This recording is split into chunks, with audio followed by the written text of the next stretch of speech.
Jiho rubbed his tired eyes and looked at the screen again. The numbers were still there, blinking in the corner like a warning. He had been working the night shift on the space station for 3 months now, and nothing interesting ever happened. Most nights he just watched empty space and listened to the quiet hum of machines. But tonight was different. The signal came from somewhere far away, much farther than any human ship had ever traveled. It was weak and broken, like trying to hear someone whisper through a storm. Jiho leaned forward and turned up the volume. Static filled his headphones, but underneath it, he could hear something else. A pattern. Someone was trying to talk. Jiho's hands moved quickly over his controls. He had trained for this moment, but he never thought it would actually happen. First contact. The discovery that humans were not alone in the universe. His heart beat faster as he worked to clean up the signal. The door behind him opened with a soft hiss. Captain Yuna walked in, her boots making small sounds on the metal floor. She was a serious woman with short black hair and eyes that missed. Nothing. Even at 3 in the morning, she looked alert and ready for anything. "What do we have, Jiho?" she asked, moving to stand behind his chair. "Unknown signal, Captain. It's artificial. Definitely not natural. Coming from Sector 77 Alpha, about 40 light years out." Jiho's voice was steady, but his hands shook a little as he pointed at the screen. Yuna frowned. No human ships were supposed to be in that area. The farthest colonies were only 20 light years from Earth, and those were barely getting started. "Are you sure it's not one of ours?" "Positive. The signal structure is completely different from anything in our databases. Look at this." Jiho brought up a comparison chart. The human signals looked neat and organized. This new signal was complex in ways that hurt to look at. "Get Daiho up here," Yuna said. "If this is what I think it is, we're going to need our best language expert." 20 minutes later, Daiho arrived in the control room. He was younger than Jiho, with messy hair and glasses that he was always pushing up his nose. He carried a tablet full of translation programs and looked both excited and nervous. "Show me," he said, not bothering with greetings. Jiho played the signal again. Daiho listened with his eyes closed, his head tilted to one side like a bird. After a few minutes, he opened his eyes and started typing on his tablet. "It's definitely a language," he said. "Multiple layers of meaning, mathematical structure underlying the grammar. Whoever sent this is very smart. Give me a few hours, and I might be able to piece together some basic meaning." "We don't have a few hours," Yuna said. "The signal is getting weaker. If we lose it—" "Then give me everything you can record," Daiho said. "Every bit of data. I'll work as fast as I can." For the next 6 hours, the three of them worked without stopping. Jiho captured every piece of the signal he could find. Yuna coordinated with the other stations in the system, making sure no one else was picking up the transmission. Daiho fed data into his computers and muttered to himself in 3 different languages. Finally, as the first shift was starting to arrive, Daiho looked up from his screen with wide eyes. "I've got something," he said. "It's not complete, but it's enough." He touched a button, and the speakers filled with a voice. It was clearly artificial, created by a computer, but behind it was something that sounded almost human, almost sad. "This is final transmission. Villani Confederation. Under attack by the Devourers. Our worlds are dying. Billions are gone." The voice faded in and out, but the meaning was clear enough. Deho had programmed his computer to translate the alien words into human speech. The voice continued. "We are the last 7 ships, 3 million survivors, from a civilization of 40 billion. The Devourers consume everything. They learn, they adapt, they never stop." Yuna felt cold. She had imagined first contact many times, but never like this. Not a cry for help from a dying race. "There's more," Deho said quietly. He played the next part. "If any worlds still have life, please remember us. We tried to fight.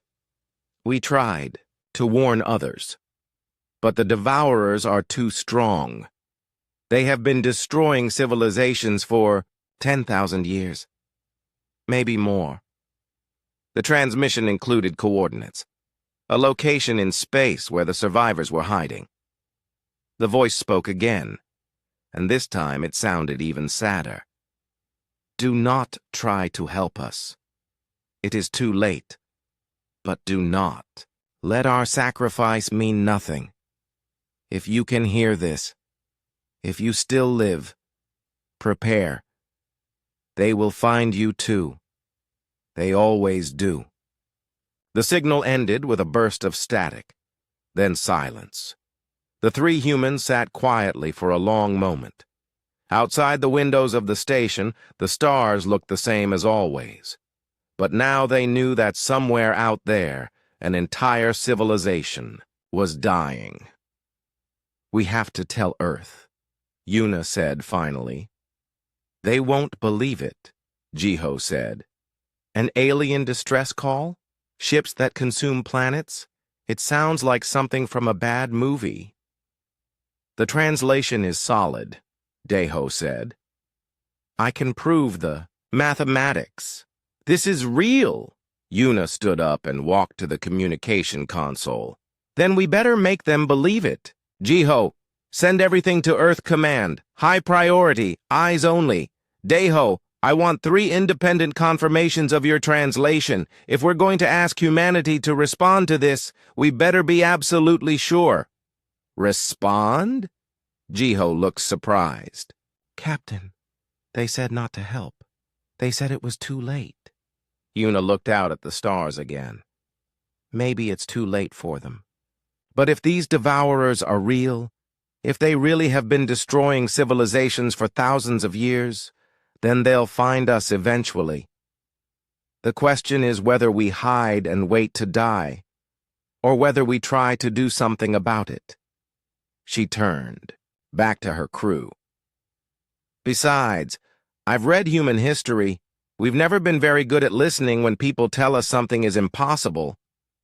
Daiho pushed his glasses up his nose.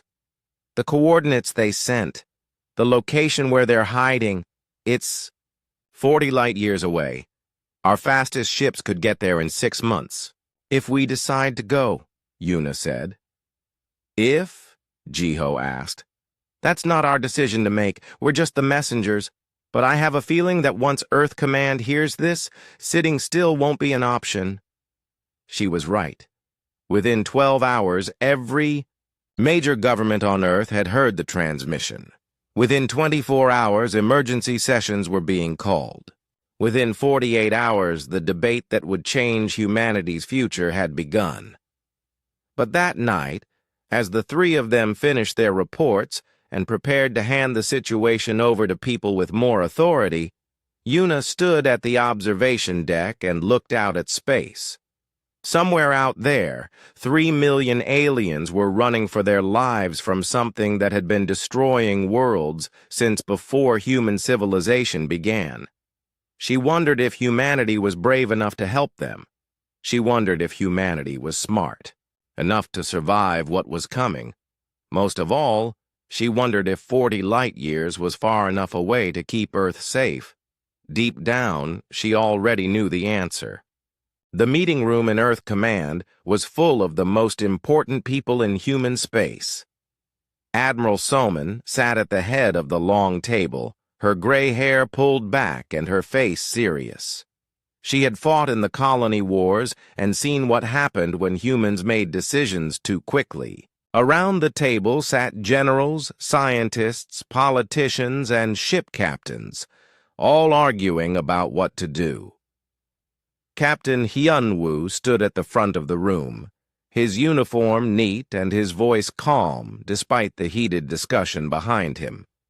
He had commanded exploration ships for 15 years and had always dreamed of meeting aliens, but not like this. "The signal is real," he said for the third time. "Dr. Daeho's translation has been verified by teams on Earth, Mars, and Europa. These Villani are asking for help, and they're warning us about something called the Devourers." "Warning us not to help," Admiral Soman said. "They specifically said it was too late and that we should stay away." "They also said the Devourers destroy all life," said Dr. Nari from her seat near the window. She was the best alien life expert humanity had, even though until yesterday, aliens had only existed in theory. "If these creatures really have been killing civilizations for 10,000 years, they won't stop with the Villani." General Taman slammed his hand on the table. "We're talking about sending our ships 40 light years away to fight something we know nothing about. Something that destroyed a civilization of 40 billion people. That's not bravery, that's suicide." "So we just wait?" asked Captain Hyunwoo. "We sit here and hope they never find us?" "We prepare," Admiral Soman said. "We build defenses. We get ready for them to come to us, where we have the advantage." "What advantage?" Dr. Nari asked. "We have 12 worlds and maybe 2 billion people. The Villani had 40 billion, and who knows how many worlds, and they lost. What makes us think we can do better?" The argument went on for hours. Some people wanted to send help immediately. Others wanted to hide and hope the Devourers never found Earth. A few suggested trying to contact other civilizations to see if anyone else had survived. Lieutenant Jinwoo, the youngest person in the room, had been quiet most of the time. He was a tactical officer from one of the newest starships, and his job was to think about how to fight battles in space. Finally, he stood up. "May I say something?" he asked. Admiral Soman nodded. "Go ahead, Lieutenant." "I've been thinking about what the Villani said. They called these things Devourers, and they said they consume everything. They also said the Devourers learn and adapt. That means they've probably fought every type of defense the galaxy has to offer." "Your point?" General Taman asked. "They've never fought humans before," Jinwoo said. "Every battle they've won, every civilization they've destroyed, they learned something. But they don't know anything about us. Our tactics, our technology, our way of thinking, that might be the only advantage anyone has had in 10,000 years." The room was quiet for a moment. Then Admiral Soman spoke. "That's a very thin advantage to bet humanity's survival on." "It's the only advantage we have," Captain Hyunwoo said. "And if we don't use it now, while we still have allies to fight with, we'll face them alone later." "Allies!" General Taman laughed. 3 million survivors from a dead civilization? What can they possibly do to help us?" "They know how the Devourers fight," Dr. Nari said. "They've seen them in action. They might know their weaknesses. Or they might just want us to die with them," Admiral Soman said. "Have you considered that? Maybe this is a trap." "A trap that takes 6 months to reach?" Captain Hyunwoo asked. "Admiral, with respect, if the Devourers wanted to destroy us, they wouldn't need to trick us into coming to them." The debate continued into the night. Messages went back and forth between Earth and the colonies. Scientists ran calculations on how long it would take to build defenses. Military officers planned strategies for both attack and defense. Finally, President Kiwan arrived. He was an older man who had been elected because he was calm in crisis situations. He listened to the arguments for an hour without saying anything. Then he asked everyone except the senior staff to leave. "Admiral Salmon," he said when the room was smaller. "What's your honest assessment?" "Sir, this is the biggest risk humanity has ever taken. If we send ships to help these aliens and the Devourers follow us back, Earth could be destroyed. If we stay hidden, we might have years or decades to prepare. And if we wait?" Admiral Soman was quiet for a moment. "If these Devourers are real, if they really have been destroying civilizations for thousands of years, then they'll find us eventually. The question is whether we want to face them with potential allies or face them alone." President Kiwan turned to Captain Hyunwoo. "How long to get a fleet to these coordinates?" 6 months with our fastest ships. We could have a small force there in 8 months if we leave in the next 2 weeks. "What kind of force?" 3 exploration ships, 2 military escorts, and a construction vessel. Maybe 3,000 people total. "Against creatures that destroyed 40 billion aliens," General Taman said. "It's not about winning a war," Captain Hyunwoo said. "It's about making contact, learning what we're facing, maybe helping some survivors escape." President Kiwan walked to the window and looked out at the lights of the city below. Millions of people going about their lives not knowing that the future of their species was being decided in this room. "I keep thinking about something my grandfather told me," he said finally. "During the colony wars, when things looked hopeless, he said that humans have always had one advantage over every other species on Earth. We're the only ones who help creatures that aren't related to us." He turned back to the group. "Other animals fight for their families, their packs, their herds. Only humans will risk everything to help complete strangers. Maybe that's just stupidity. Or maybe that's what made us the dominant species on our planet." "Sir?" Admiral Soman asked. "We became human, not by hiding in caves when the predators came," President Kiwan said.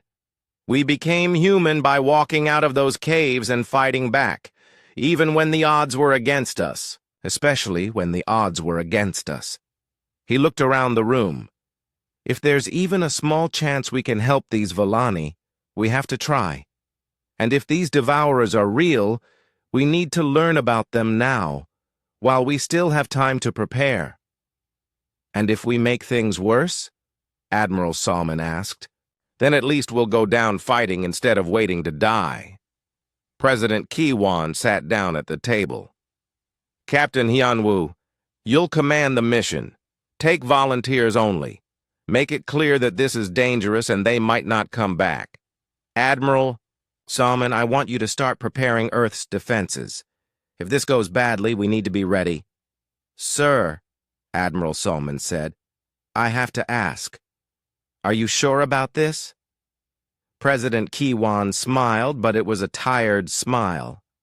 "I'm not sure about anything, Admiral, but I'd rather be wrong about helping someone than wrong about abandoning them."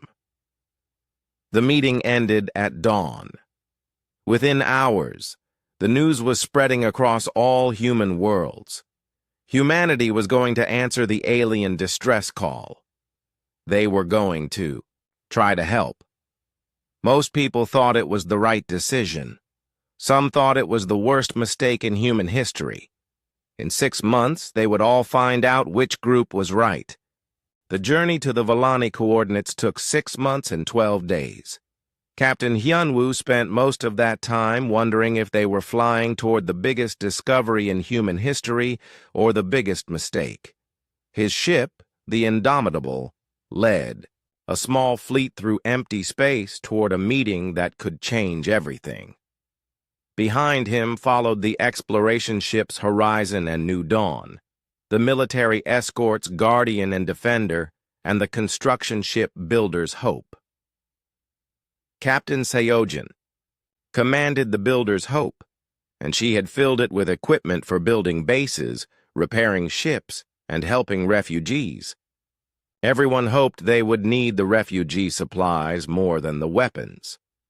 The ships traveled in formation through the black between stars. At faster-than-light speed, space looked strange. Stars stretched into lines of light, and the universe seemed to bend around them. But even at impossible speeds, space was so large that the journey felt endless. 2 hours until we reach the coordinates, announced Lieutenant Minho from the navigation station. He was young and nervous, chosen for the mission because he was one of the best pilots in the fleet. All ships report ready. Captain Hyanwu nodded and touched the communication button. All ships, this is Indomitable. Prepare for normal space. Transition. Remember, we don't know what we'll find out there. Stay alert and follow protocol.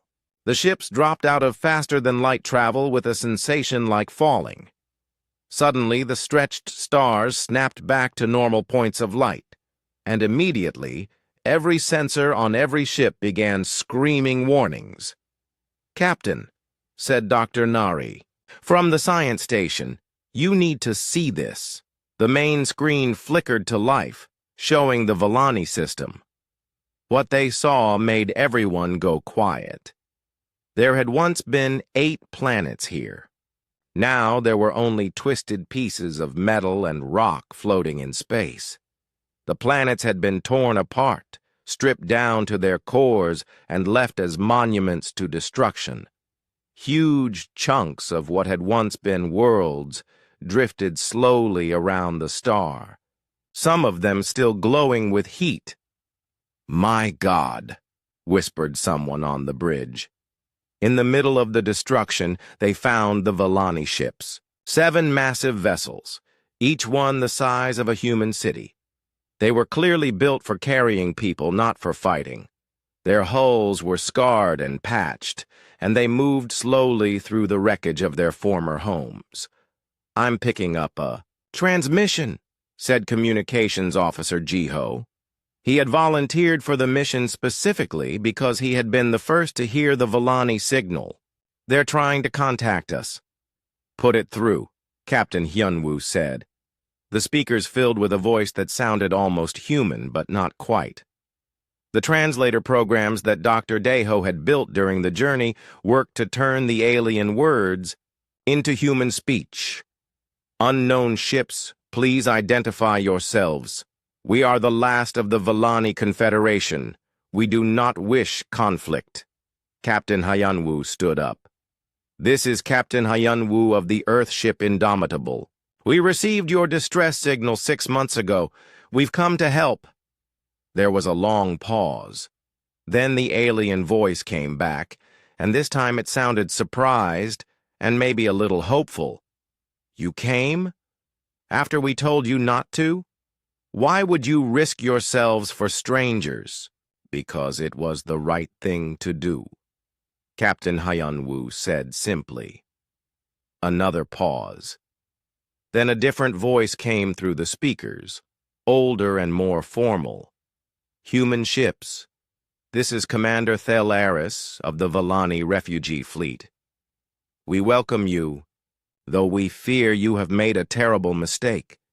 The Devourers will sense your presence here. You have put yourselves in great danger." "We know the risks," Captain Hyunwoo said. "But we couldn't just leave you alone out here. How many survivors do you have?" 3,200,000 souls, Commander Thelaris replied. "The last of 40 billion. We have been running for 2 years since our final world was consumed." Dr. Nari leaned forward. "Commander, we need to understand what we're facing. What exactly are these Devourers?" "They are death itself," the alien commander said. "They consume all complex matter and convert it into more of themselves. They learn from every world they destroy, adapting to any defense. They have been sweeping across the galaxy for longer than our recorded history." "How do they fight?" asked Lieutenant Jinwoo from the tactical station. They do not fight as you might understand fighting. They simply consume. Their ships tear apart planets, their smaller craft strip away defenses, and they never stop coming. We had weapons that could destroy stars, and it did not matter. They adapted. Captain Seojin's voice came through the fleet communication channel. Commander Thelaris, we have medical supplies and construction equipment. Can we help with your ships? Your kindness amazes us, the alien replied. Yes, we have many wounded and our vessels are damaged. But you must understand, by helping us, you may have doomed your own worlds. Our worlds are doomed anyway if these devourers are real, Captain Hyunwoo said. At least this way, we're not facing them alone. Over the next several hours, the human and Volani ships worked together. Captain Seojin led teams from the Builder's Hope to help repair the alien vessels. Dr. Nari worked with Volani scientists to understand their technology and learn more about the devourers. Lieutenant Jinwoo studied Volani battle records, trying to understand how the enemy fought. The Volani themselves were surprising. They were tall and thin with gray skin and large eyes. They moved gracefully but seemed very tired, like people who had been running for too long. When they spoke to the humans, they seemed amazed that anyone had come to help them. Your species is young, Commander Thelaris told Captain Hyunwoo when they met in person. We can see it in your technology, your ships, your way of thinking. You have known space travel for less than a century. We had mastered the stars for millennia, and it did not save us. Maybe that's why we're here, Captain Hyunwoo said. Maybe being young and inexperienced is an advantage when fighting something that has defeated every experienced civilization. Perhaps, the alien commander said. But I fear you do not understand what you face. The devourers are not merely powerful. They are inevitable. They have consumed thousands of civilizations, each one thinking they could find a way to win. Doctor, Nari looked up from the alien technology she was studying. Commander, these records show the devourers have been active for over 10,000 years. How is that possible? What created them? Commander Thelaris was quiet for a moment. The oldest, records speak of a great war between two ancient civilizations. One side created the devourers as a weapon of absolute victory. The weapon succeeded. It destroyed their enemies completely. Then it destroyed them as well. And it has been destroying everything else ever since. A weapon that turned on its creators, Captain Seojin said. That's why they never stop. They're still following their original programming. But programming can be changed, Lieutenant Jinwoo said. If they're artificial, there might be a way to stop them. Many civilizations believe that, Commander Thelaris said sadly. All of them are gone now. Captain Hyunwoo walked to the observation window and looked out at the destroyed planets. How long do we have before they find us here? Unknown. They move in ways we do not understand. Sometimes they appear quickly, sometimes they take years to follow, but they will come. They always do. Then we better use whatever time we have, Captain Hyunwoo said. He turned to his team. Dr. Nari, I want to know everything about how the devourers work. Lieutenant Jinwoo, study their tactics and figure out how we can fight them differently. Captain Seojin, get these refugee ships in better shape for travel. And if the devourers arrive before we're ready? Dr. Nari asked. Captain Hyunwoo looked back at the ruined worlds. Then at least the Volani won't face them alone. And maybe, just maybe, we'll surprise them enough to make a difference. He opened the fleet communication channel. All human ships, this is the captain. We're staying. We're going to help these people, and we're going to learn everything we can about our enemy. Start working. Outside the ships, The wreckage of 8 worlds continued its slow dance around the dying star. Somewhere in the darkness beyond, an ancient evil was coming. But for the first time in 10,000 years, it would not find its victims waiting helplessly. It would find them ready to fight back. Captain Seojin floated in zero gravity inside the damaged Volani ship, her tools spread around her like metal flowers. She had been working with the alien engineers for 3 days, and what she learned scared her more than anything she had ever seen. "The metal itself is wrong," she told Dr. Nari over the communication link. "Look at these readings. This isn't battle damage from energy weapons or explosives. Something ate these holes right through the hull." Dr. Nari studied the data from her laboratory on the Indomitable. Around her, pieces of devourer technology sat in sealed containers. The Volani had managed to collect some fragments from there. Battles and every test revealed something more disturbing. "The devourer material isn't really technology," she said to the assembled team. "It's more like a virus that happens to be made of metal. It consumes other matter and uses it to build more of itself." Lieutenant Jinwoo looked at the tactical displays showing Volani battle records. Each engagement showed the same pattern.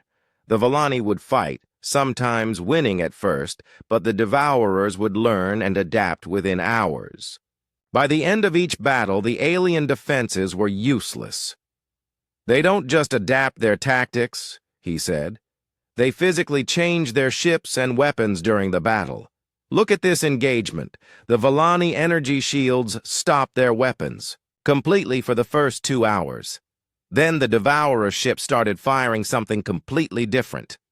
Commander Thelaris stood with them on the bridge, his tall gray form somehow managing to look both dignified and tired. "You begin to understand," he said. "They are not merely an enemy to defeat. They are a force of nature, like a storm or a plague."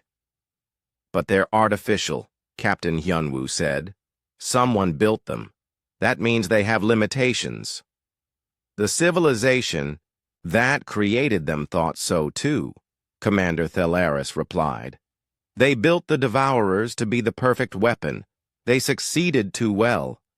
Dr. Nari held up a fragment of Devourer technology. It looked like black metal that seemed to move when she wasn't looking directly at it.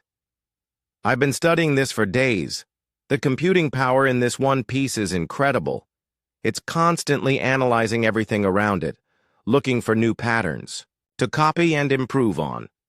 "How many of them are there?" asked Captain Seojin. "Unknown," Commander Thelaris said. "They started as perhaps a few dozen ships, but every world they consume gives them more material to build more of themselves. By now, there could be millions. Maybe billions." The team was quiet for a moment, thinking about billions of ships that could learn and adapt to any defense. Then, Lieutenant Jinwoo spoke up. "There's something I don't understand. If they're so good at adapting, why do they all use similar tactics? I've looked at hundreds of battle records, and they always fight the same way. Mass attacks, overwhelming force, straight into the enemy." Commander Thelaris looked surprised. "You see a pattern in their tactics?" "Yes. They're incredibly efficient, but they're not creative. They adapt to counter whatever they face, but they don't seem to innovate new approaches. They just improve old ones." Dr. Nari looked up from her work. "That makes sense. They're artificial. They can learn and adapt, but they can't truly create. They can only copy and improve. Which means they've probably never faced anything they couldn't adapt to," Captain Hyunwoo said slowly. "Every civilization they've fought has used logical, efficient tactics. What if we don't?" "You want to fight them illogically?" Commander Thelaris asked. "I want to fight them in ways they've never seen before," Lieutenant Jinwoo said. "Human military history is full of victories won by doing things." "That didn't make sense," If the Devourers adapt to logical tactics, maybe illogical ones will confuse them. Captain Seojin pulled herself through the air to join the group. There's something else. I've been working with your engineers, and I think I understand how they build their ships. They don't mine metal or grow materials like we do. They just convert whatever they find. We know this, Commander Thelaris said. But it means they're dependent on having something to convert, Captain Seojin continued. What if there was a way to disrupt that process, to stop them from turning other matter into themselves? Dr. Nari's eyes lit up. A disruption field, something that interferes with their conversion process. If we could stop them from adapting for even a short time, they'd be vulnerable, Lieutenant Jinwoo finished. Commander, do your people have any weapons that disrupt matter conversion? No, Commander Thelaris said. We never thought to try such a thing. Our weapons were designed to destroy, not to disrupt. Ours too, Captain Hyunwoo said. But maybe that's why we're here, to think of things that haven't been tried before. Over the next week, the human and Vellani scientists worked together to design something that had never existed before. They called it a disruption field generator. The theory was simple, but the practice was incredibly difficult. They needed to create a field that would prevent the Devourers from converting matter without also stopping their own technology from working. Dr. Nari barely slept as she worked on the problem. Captain Seojin built prototype after prototype, each one failing in a different way. Lieutenant Jinwoo studied every battle record he could find, looking for patterns that might help. Finally, Dr. Daeho made a breakthrough. He had been analyzing the language patterns in Devourer communications, trying to understand how they coordinated their attacks. They're all connected, he announced to the team. Every Devourer ship, every piece of technology, they're all part of one giant network. That's how they adapt so quickly. They share information instantly. Like a hive mind, Dr. Nari said. Exactly. But that means they also share weaknesses. If we could disrupt the network, even temporarily, they might lose their ability to coordinate. Captain Hyunwoo felt hope for the first time since arriving at the Vellani system. How do we disrupt a network like that? The same way we disrupt their matter conversion, Dr. Nari said. With a field that interferes with their quantum communications. I think I can modify the disruption field generator to do both. They worked for another 3 days, combining human innovation with Vellani technology. The result was a device the size of a small building that could, in theory, create a field where Devourers couldn't adapt or communicate with each other. It's untested, Dr. Nari warned. We don't know if it will work or for how long. We don't know if we'll get another chance to test it, Captain Hyunwoo said. Commander Thelaris, how long can your people's ships travel? We have supplies for perhaps 2 more years, the alien commander said. But why? Where would we go? Somewhere safe. Somewhere the Devourers haven't found yet. There is nowhere safe, Commander Thelaris said sadly. They have consumed entire spiral arms of the galaxy. There is no hiding from them. Then we don't hide, Lieutenant Jinwoo said. We fight, and we make sure other people know they can fight too. Other people? Commander Thelaris asked. There have to be other survivors, Dr. Nari said. Other civilizations hiding, waiting to die. If we can prove the Devourers can be fought, maybe they'll help us. And how do we prove such a thing? Captain Hyunwoo walked to the observation window. In the distance, long-range sensors had detected something that made his blood cold. Ships. Hundreds of them, moving toward the system. They were still days away, but they were coming. We're about to get our chance, he said. Dr. Deho, send a message on all frequencies. Tell everyone in the galaxy that humanity stands with the Vellani. Tell them the Devourers can be fought. Sir, Dr. Deho said quietly, what if we're wrong? What if the disruption field doesn't work? Captain Yun-Woo continued looking out at the approaching enemy. Then at least we'll die trying something new, and maybe that will be enough to give someone else a better idea. The Devourer fleet was massive, stretching across space like a dark cloud. Each ship was different, built from the remains of worlds and civilizations they had consumed. Some were recognizable as having once been planets. Others were twisted into shapes that hurt to look at. How long until they arrive? Captain Hyun-Woo asked. 18 hours, Lieutenant Jin-Woo said. Then we have 18 hours to get ready for the fight of our lives. Commander Thelaris placed a hand on Captain Hyun-Woo's shoulder. Human friend, you have given us something we had lost. Hope. If we must die here, at least we will not die alone. We're not going to die, Captain Hyun-Woo said. We're going to win, and then we're going to teach the rest of the galaxy how to win. Outside, the Devourer fleet continued its approach, confident that this would be just another easy victory in their 10,000-year campaign of destruction. They were about to learn that humanity had never been very good at easy victories. Captain Yuna arrived with the second wave of human ships just 12 hours before the Devourer fleet was scheduled to reach the system. Her battle group included 2 more military vessels and a hospital ship that she had insisted on bringing despite orders to stay with the combat fleet. I figured you might need medical support after tangling with these things, she told Captain Hyun-Woo over the communication link as her ships took position around the Vellani refugee fleet. We're going to need everything we can get, Captain.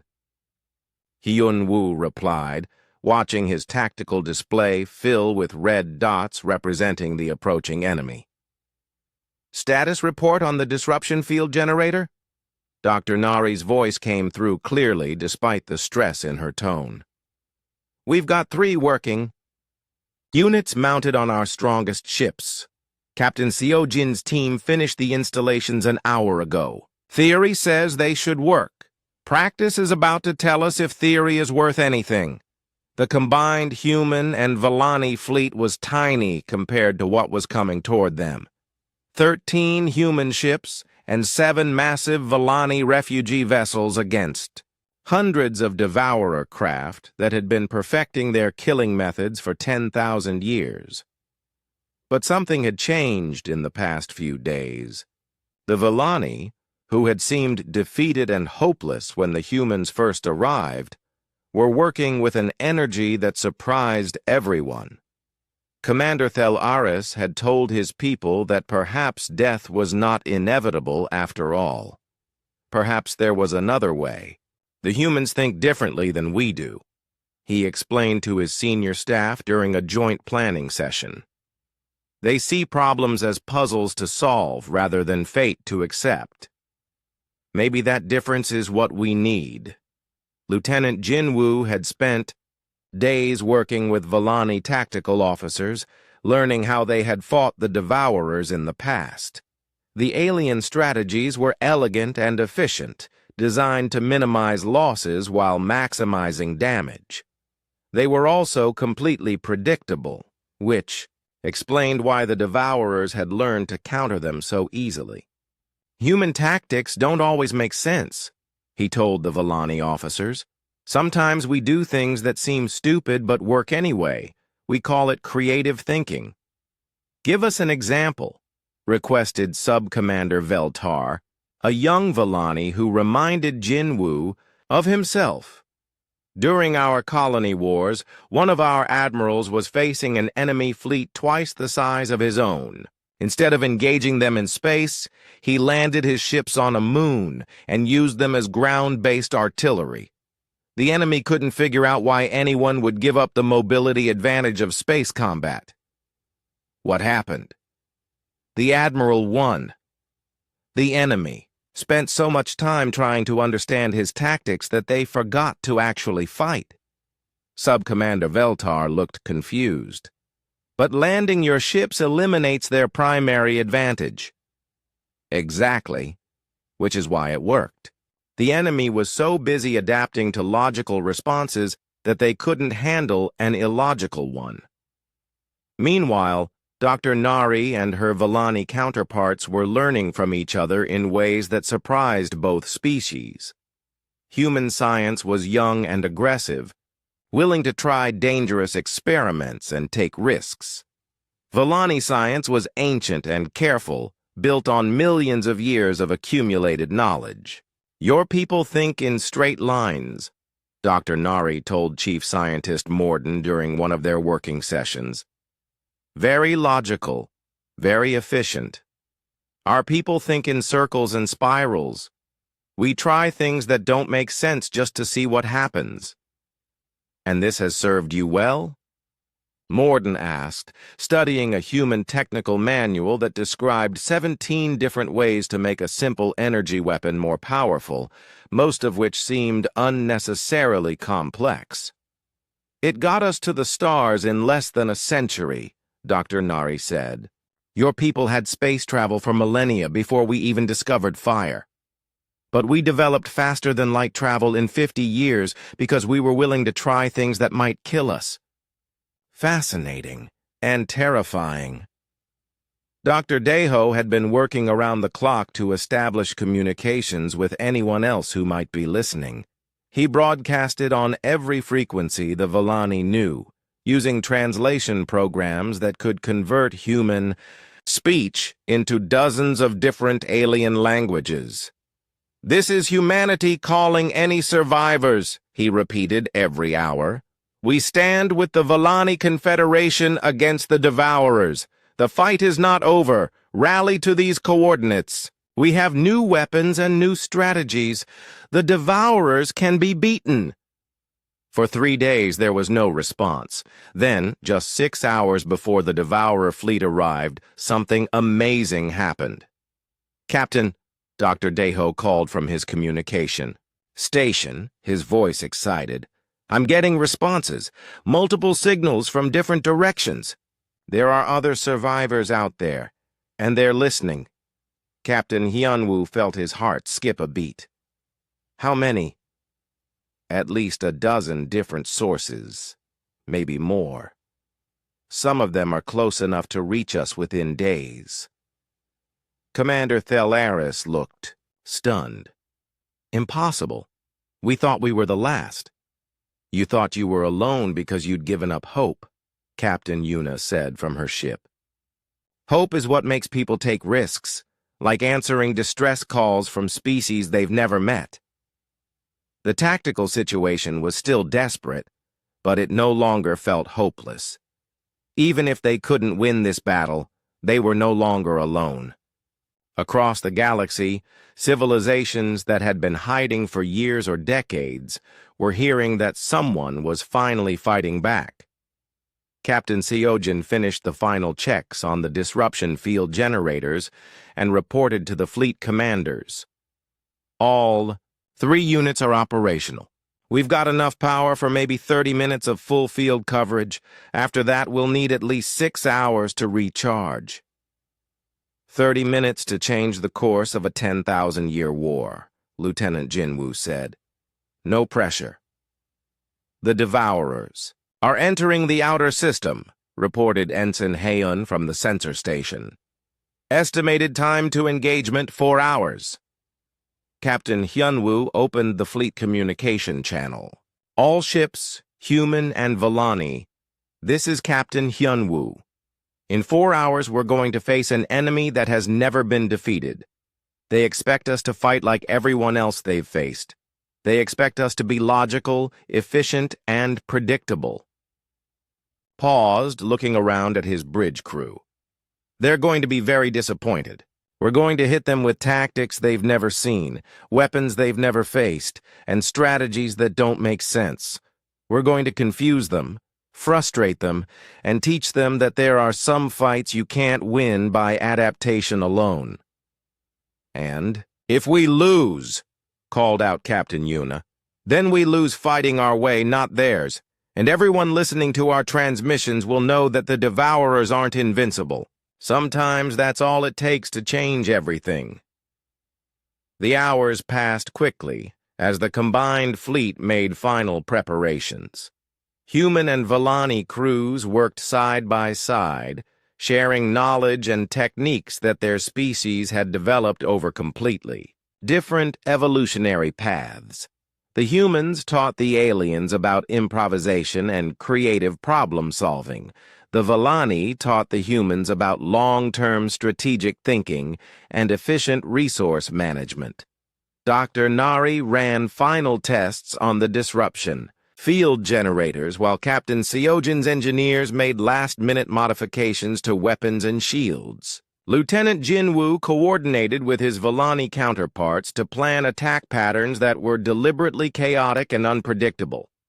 "Remember," he told his tactical team, "the moment our attacks start making sense, they'll figure out how to counter them. We need to keep them confused for as long as possible."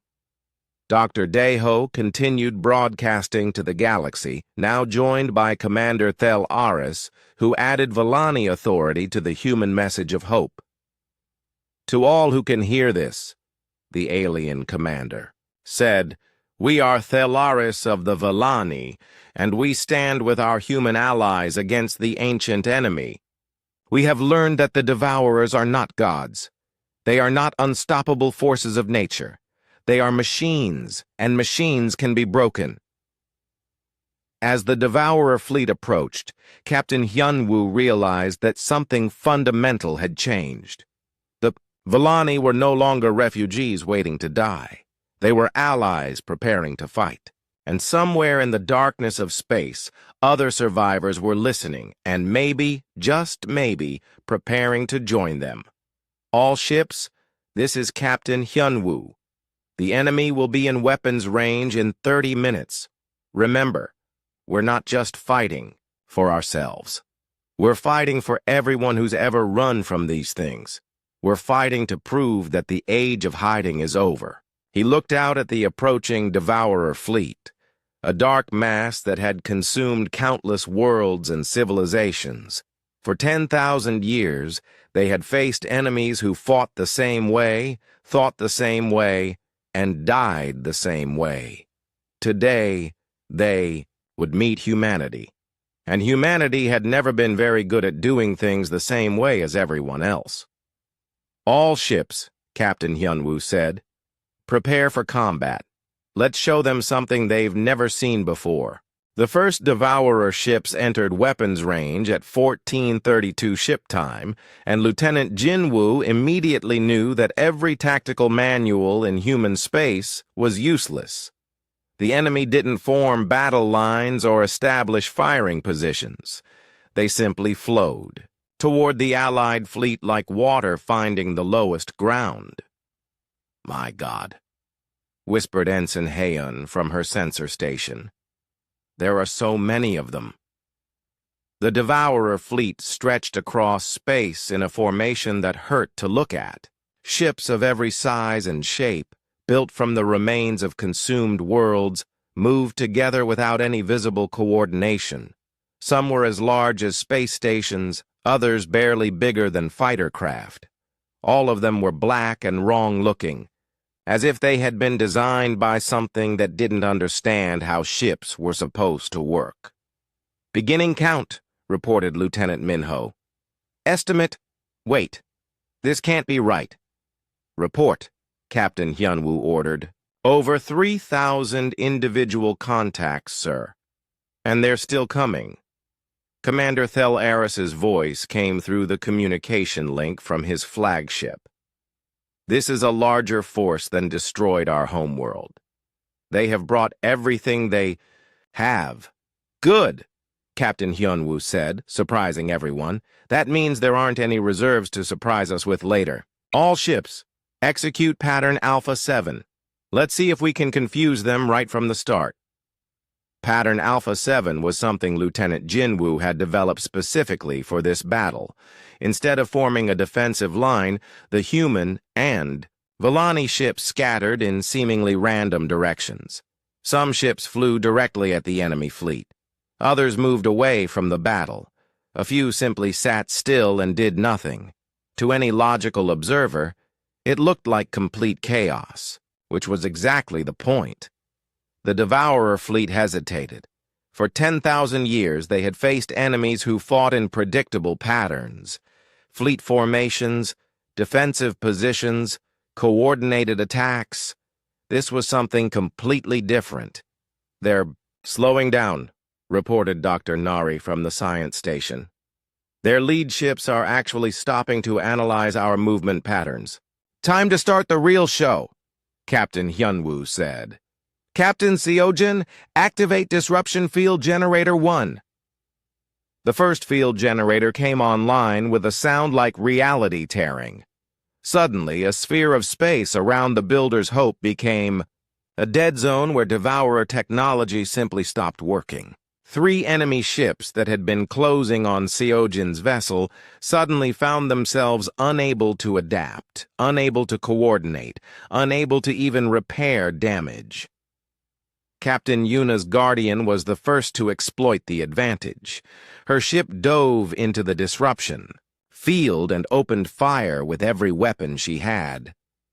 The Devourer ships, cut off from their network and unable to adapt their defenses, were destroyed in seconds. "It works!" Dr. Nari shouted. "The field is preventing them from adapting." But the celebration was short-lived. The Devourers might not be able to adapt inside the field, but they could learn from watching what happened to their ships. Within minutes, the entire enemy fleet began avoiding the disruption zones. "They're adapting their tactics to counter the fields," Lieutenant Jinwoo observed. "We need to change our approach." "Pattern Beta 3, Captain Hyunwoo ordered. "And activate Generator 2. The second disruption field came online near the Volani flagship, and the battle pattern shifted again. Now the human and Volani ships began herding Devourer forces into the dead zones, using mobility and unpredictable movements to control the flow of battle. For 20 minutes, the impossible happened. The Allied fleet was winning. Devourer ships fell by the dozens as they were caught in disruption fields where their primary advantages meant nothing. The black ships that had consumed entire civilizations found themselves vulnerable to conventional weapons fire from enemies they couldn't understand or predict. But the Devourers had not survived for 10,000 years by giving up easily. "New contacts!" Ensign Heian called out. "Something big is coming through the outer system." The main screen showed a sight that made everyone's blood turn cold. A Devourer ship the size of a moon was approaching the battle, and it was different from the others. Where most Devourer technology looked chaotic and wrong, this ship had an organized structure that spoke of central command and control. "That's their command vessel," Commander Thel Aris said, his voice tight with old fear. "We encountered one during the fall of our third homeworld. It coordinates the entire fleet." "Can we hit it with a disruption field?" Captain Hyunwoo asked. "Negative," Dr. Nari replied. "It's too far away and it's not coming closer. It's staying back and directing the battle." As if responding to unheard orders, the Devourer fleet suddenly changed tactics. Instead of trying to avoid the disruption fields, they began swarming them. Hundreds of small ships dove into the dead zones, accepting destruction in order to overwhelm the defenders. "They're sacrificing their ships to learn our weaknesses," Lieutenant Jinwoo said.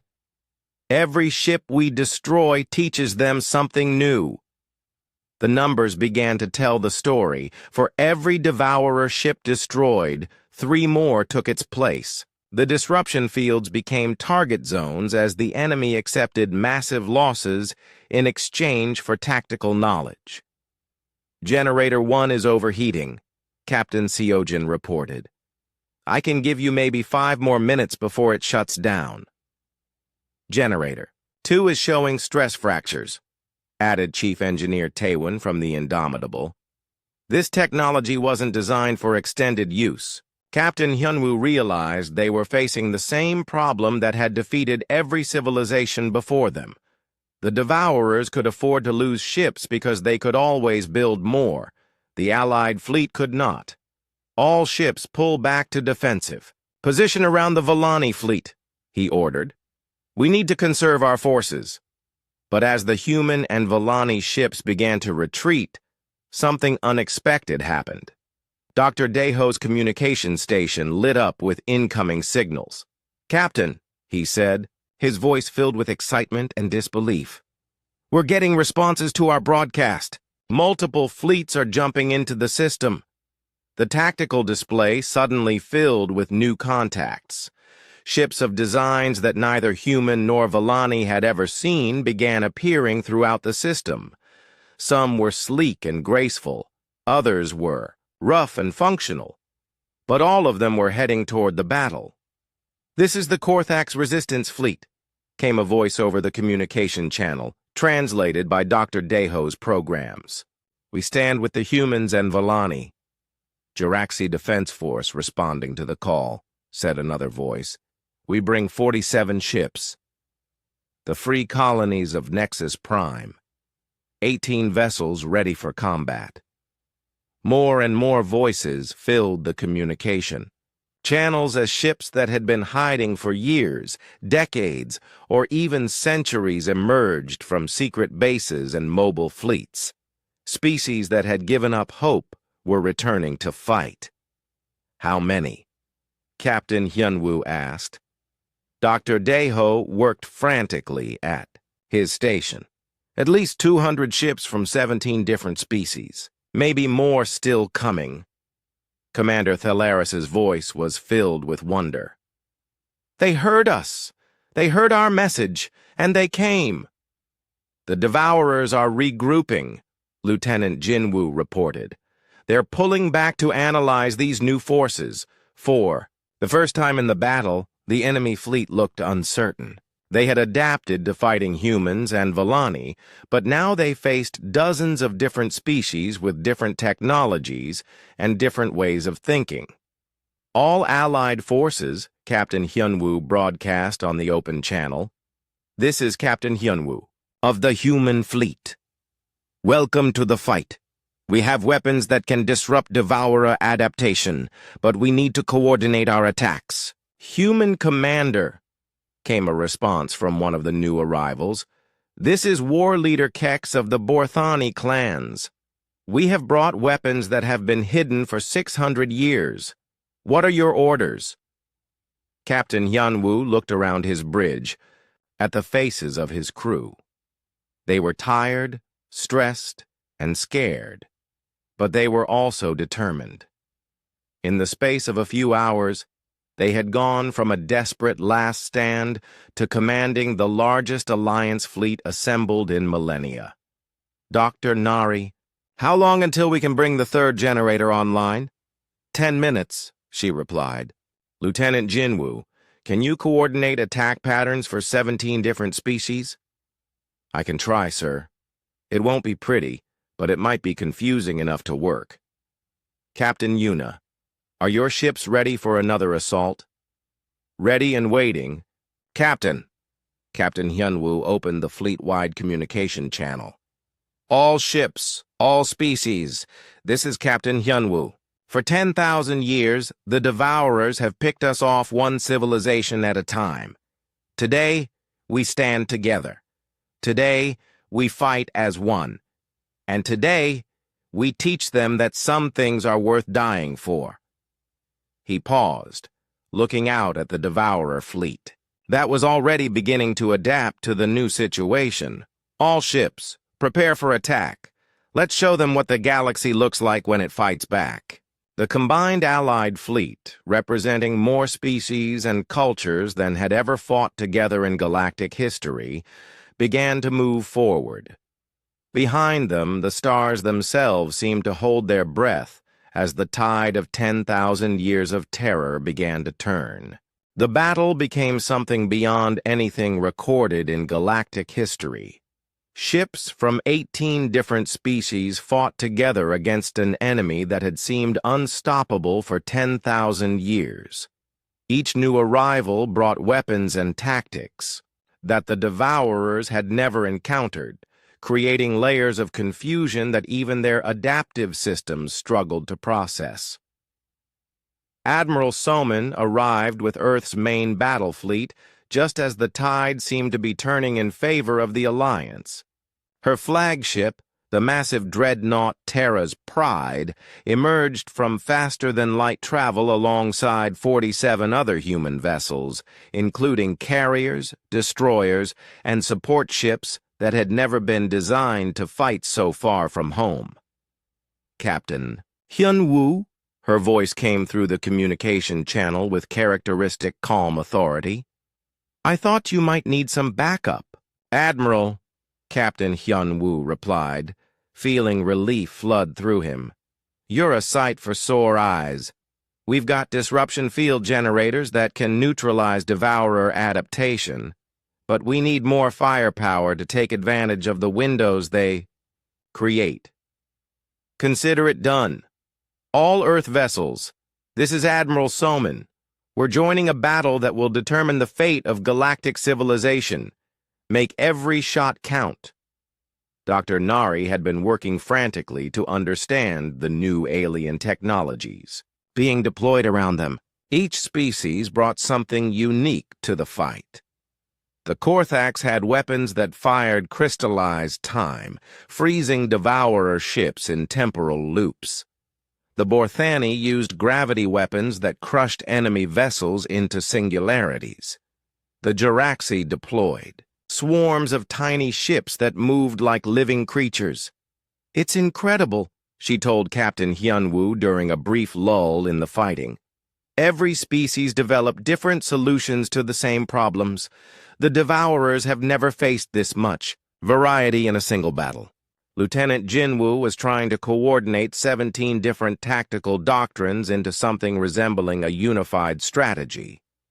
It should have been impossible, but somehow the chaos was working in their favor. The Devourers adapt to patterns. He explained to the mixed group of alien commanders during a strategy session. But they can't adapt to complete randomness. If we keep our attacks unpredictable enough, we can stay ahead of their learning curve. War Leader Kex of the Borthani spoke through the translator. Human tactical officer, your species thinks in ways that confuse even us.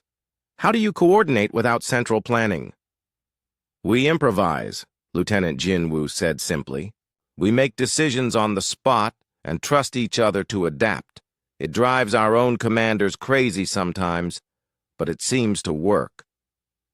The battle had been raging for 6 hours when Dr. Nari made a crucial discovery. She had been analyzing the patterns of Devourer communication and coordination, trying to understand how their network functioned. Captain, she called excitedly from her station, I think I've found something important.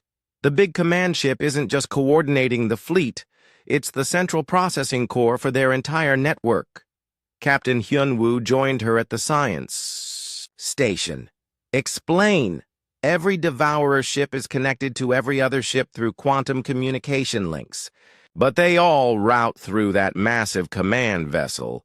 It's like the brain of a giant organism. If we could destroy it, the entire network would collapse. Lieutenant Jinwoo finished, overhearing the conversation. They'd lose their ability to coordinate and adapt. But how do we reach it? Captain Yuna asked over the communication link. That thing is staying well back from the battle, surrounded by thousands of escort ships. Admiral Soman's voice joined the discussion. We'd need a major diversion to draw off its protection, and someone would have to volunteer for what amounts to a suicide mission. Captain Hyun-woo studied the tactical display. The Devourer command ship was indeed heavily protected, but the fleet battle was creating opportunities. As more Allied ships arrived and the fighting spread across the system, gaps were appearing in the enemy formation. "What if we don't try? To fight our way through?" he asked. "What if we go around?" "Explain," Admiral Soman said. "The Devourers are focused on the main battle. They're adapting to our tactics here. But they might not expect an attack from outside the combat zone. A small force could swing wide, avoid the main fleet, and hit the command ship from an unexpected direction." Commander Thelaris spoke up from his flagship. "Human friend, such an attack would require traveling through areas where Devourer sensors would detect any large force." "Then we don't use a large force," Captain Hyunwoo said. "A single ship, moving fast and staying hidden until the last moment." "One ship against a command vessel the size of a moon?" Dr. Nari asked. "The disruption field generators aren't portable. Without them, a single ship wouldn't be able to penetrate its defenses." Captain Seojin's voice came through the communication channel. "Actually, I might have a solution to that problem. Give me 30 minutes. While Captain Seojin worked on her mysterious project, the battle continued to rage. The Allied fleet had grown to over 300 ships as more survivors answered the call to fight.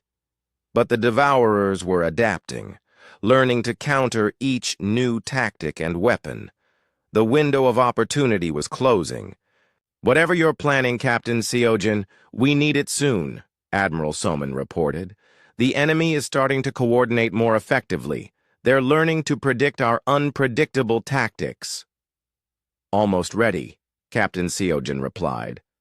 "I've been working with teams from 6 different species to create something that shouldn't be possible. A portable disruption device powerful enough to affect a ship that size.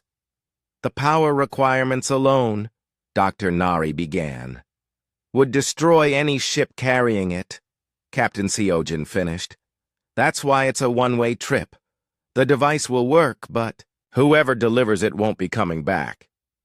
The communication channel was quiet for a moment as everyone absorbed the implications. Then volunteers began speaking up. "I'll take it," Captain Hyunwoo said immediately. "No," Admiral Soman responded, firmly. "We need you to coordinate the fleet action. I'll go." "With respect, Admiral, you're needed to command the overall battle," Commander Thelaris said. "I will carry this weapon. My people started this fight. Let us finish it." "None of you are going," Captain Seojin said, surprising everyone. "I built the device. I understand how it works, and I know how to modify the builder's hope to deliver it accurately." "Captain Seojin," Captain Hyunwoo began. "No arguments," she said firmly. "This is an engineering problem, and I'm the best engineer in the fleet. Besides, someone needs to make sure this thing works properly. I'm not trusting that to anyone else." Dr. Nari had been monitoring the Devourer fleet during the discussion. "If we're going to do this, it has to be now. They're starting to pull ships back to protect the command vessel. In another hour, it'll be impossible to reach." "How long for the diversionary attack?" Admiral Soman asked. "Give me 20 minutes to get into position," Captain Seojin said. "Then hit them with everything you have. I'll need their attention focused elsewhere." Captain Hyunwoo felt like he was sending a friend to her death, but he also knew she was right. This was their best chance, maybe their only chance, to strike a blow that could end the 10,000-year reign of terror. "All ships," he broadcast to the Allied fleet. "In 20 minutes, we begin the final assault. Every species, every ship, every weapon we have. Make them look at us, not at what's coming from behind." Captain Seojin's voice came through one last time, calm and determined. "Captain Hyunwoo, it's been an honor serving with you. Tell Earth that the stars are safe." "Tell them yourself when you get back," he replied, though they both knew she wouldn't. The builder's hope began moving away from the main battle, using the chaos and debris to mask its passage. Behind it, over 300 ships from 18 different species prepared for the most desperate attack in galactic history. In 18 minutes, they would either save the galaxy or die trying. Captain Yunwoo opened the fleet communication. Channel 1 final time before the assault began. "All ships, all species, this is our moment. For every world that was consumed, every civilization that was destroyed, every life that was lost. Today we end this. Today we take back the galaxy." The combined fleet began to move forward, carrying the hopes of countless worlds and the dreams of survivors who had hidden in the darkness for far too long. Behind them, Captain Seojin flew alone toward the heart of the enemy, carrying a weapon that would either destroy the most dangerous force in galactic history or die trying. The next few minutes would determine which one it would be. The final assault began at 21:47 ship time, with a coordinated attack that would have been impossible just hours earlier. Over 300 ships from 18 different species moved as one, each contributing their unique strengths to create a symphony of destruction that the Devourers had never experienced. Admiral Soman led the human fleet in a direct frontal assault, her massive dreadnoughts trading fire with Devourer vessels, while Captain Yuna's faster ships darted between enemy formations. The Korthak's temporal weapons created frozen zones in space, where Devourer ships hung motionless like insects in amber. The Borthani gravity cannons crushed entire enemy squadrons into dense metal spheres. "All ships maintain attack pattern Delta 9. Lieutenant Jinwoo coordinated from the Indomitable. "Keep them confused, keep them guessing. We need every eye focused on us." Far from the main battle, Captain Seojin guided the builder's hope through the outer debris field of the destroyed Villani worlds. Her ship was running silent, using the twisted metal remnants as cover while she approached the Devourer command. "Vessel from its blind side. Seojin to fleet," she whispered over the communication link. "I'm in position. The portable disruption device is armed and ready. Beginning final approach." The Devourer command ship loomed ahead of her like a dark moon, its surface covered with structures that had once been cities and continents from consumed worlds. Twisted spires and metal forests grew from its hull, creating a nightmarish landscape that spoke of countless civilizations digested and repurposed. "Target acquired," Captain Seojin reported. "The device shows optimal penetration point at the central core structure, initiating attack run." Captain Hyunwoo watched the tactical display with a mixture of hope and dread. The diversionary attack was working perfectly. The Devourer fleet was fully engaged with the Allied forces, adapting and counter-adapting to each new tactic. But the cost was enormous. Allied ships were being destroyed faster than they could be replaced. "How long can we maintain this?" Admiral Soman asked over the command channel. "Not long," Dr. Nari replied from her station. "We're losing ships at an unsustainable rate. If Captain Seojin's mission fails—" "It won't fail," Captain Yunwoo said with more confidence than he felt. "It can't fail." The builder's hope accelerated toward the command vessel, its modified engines pushing the construction ship to speeds it was never designed to reach. Captain Seojin had stripped away everything non-essential, turning her vessel into a guided missile, carrying the most powerful weapon ever created by the Allied species. "Seojin to fleet. I'm committed to the attack run. No turning back now." The Devourer command ship finally noticed the approaching threat. Defense systems that had been dormant began tracking the small human vessel, and smaller devourer ships started moving to intercept. "They see me," Captain Seojin reported. "Evasive maneuvers engaged." She threw the Builder's Hope into a series of wild turns and loops, using every trick she had learned in 15 years of piloting construction vessels through dangerous space.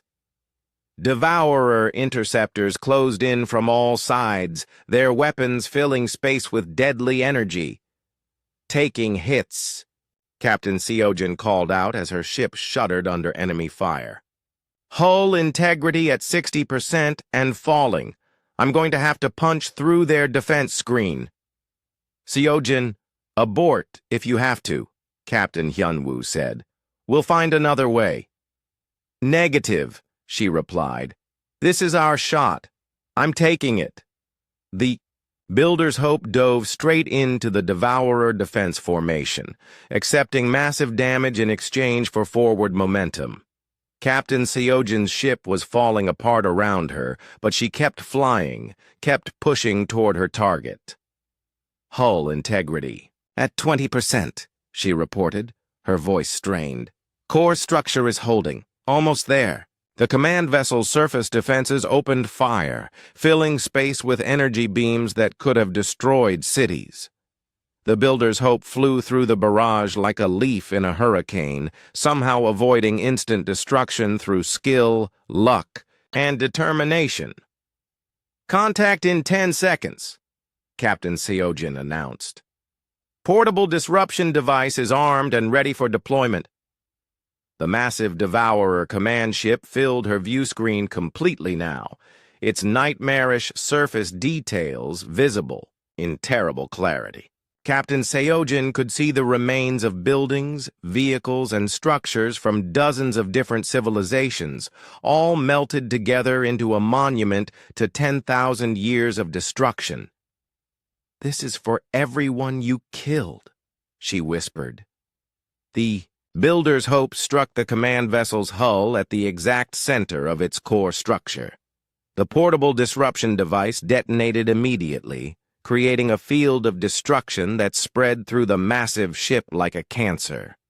The quantum links that connected every Devourer vessel across the galaxy suddenly went silent. The effect was immediate and devastating. Throughout the battle zone, Devourer ships simply stopped functioning. Without their network coordination, they could not adapt to new threats. Without their central processing core, they could not learn from combat data. For the first time in 10,000 years, they were just machines. "The Devourer fleet is disabled," Dr. Nari shouted from her station. "All ships showing massive system failures. They've lost coordination completely." "All Allied forces," Admiral Somin broadcast. "The enemy network is down. Press the attack. Destroy every Devourer vessel you can find." The battle that followed was less a fight than an execution. The Devourer ships, cut off from their network and unable to adapt, fell by the hundreds. Weapons that had been ineffective minutes earlier now destroyed enemy vessels with ease. Captain Hyunwoo watched the tactical display change from desperate red to cautious yellow to triumphant green as Devourer forces throughout the system were systematically eliminated. But the victory felt hollow without Captain Seojin's voice on the communication channels. "Any sign of survivors from the Builder's Hope?" he asked quietly. "Negative," Dr. Nari replied sadly. The explosion that destroyed the command ship was complete. There's nothing left. The cleanup took hours. Every Devourer vessel in the system had to be hunted down and destroyed to prevent any possibility of the network rebuilding itself. The Allied fleet worked methodically, ensuring that no fragment of the ancient enemy remained functional. As dawn broke on what would later be called Liberation Day, Captain Hyunwoo stood on the observation deck of the Indomitable, looking out at a system that was finally free. The twisted remains of devourer ships drifted among the wreckage of consumed worlds, but there was something different about the silence now. It was peaceful rather than ominous. Dr. Deho's voice came over the communication system. "Captain, I'm receiving signals from across the galaxy. The word is spreading. Devourer fleets everywhere are shutting down. It looks like we got their central core." "All of them?" Captain Hyunwoo asked. "It's hard to tell for certain, but the reports are consistent. Everywhere the Devourers had established a presence, their ships are going dark. The network collapse appears to be complete. Over the following days, as more reports came in from across the galaxy, the true scope of their victory became clear. The destruction of the central command ship had indeed caused a cascading failure throughout the entire Devourer network. Ships that had been consuming worlds for millennia simply shut down where they were. Their 10,000-year mission finally ended. But the victory had cost more than just Captain Seojin's life. The Allied fleet had lost over 100 ships and thousands of lives. Entire species had committed their last reserves to the battle, betting everything on one desperate chance. "The price was heavy," Commander Thalaris said during the memorial service held for all who had fallen. "But the alternative would have been the death of all life in the galaxy. Captain Seojin and all who died here saved not just our civilizations, but civilizations yet to be born." Dr. Nari had been working with scientists from multiple species to establish what would become the Galactic Communication Network. Using technology shared freely between all allied species, they created a system that would ensure no civilization would ever again face extinction alone. "The most important thing we learned," she explained to the assembled fleet commanders, "is that our differences are our strength. The Devourers could adapt to any single approach, but they couldn't handle the chaos of 18 different species working together." Lieutenant Jinwoo, now promoted to commander for his role in developing the alliance tactics, was chosen to head the new Galactic Defense Initiative. His first order of business was to establish protocols for rapid response to any future threats. "We can never let ourselves become isolated again," he told the representatives from all allied species. "The moment we start thinking we can handle problems alone, we become vulnerable. Unity isn't just our greatest weapon, it's our greatest protection." Admiral Soman remained in the system for 3 weeks, helping to coordinate the establishment of permanent communication stations and defense platforms. When she finally prepared to return to Earth, she carried with her data cores containing the combined knowledge of 18 different civilizations. "This changes everything," she told Captain Yunwoo before departing. "Humanity went to space, thinking we were alone. Now we're coming home as part of the largest alliance in galactic history." Captain Hyunwoo was offered command of the new sector headquarters being established in the former Vellani system, but he